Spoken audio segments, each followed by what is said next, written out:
Tiniyak ng National Bureau of Investigation o NBI na walang special treatment na ibibigay kay dating Pagadian City Mayor Samuel Co at asawa niyang si Priscilla Ann.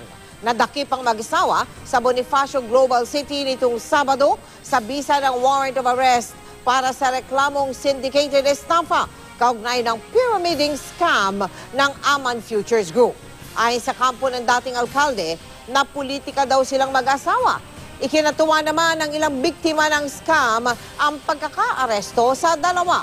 Ayon din kay Justice Secretary Laila de Lima, hahabulin pa rin ng batas ang founder ng Aman Futures Group na si Manuel Amalillo na kasalukuyang nakakulong sa bansang Malaysia dahil sa pagkakaroon niya ng peking pasaporte. We were advised that he need not serve the full 2-year jail sentence at pwede nang pag-usapan yung pag-repatriate sa kanya. Our client is a victim of politicking in its most insidious and disgusting forms.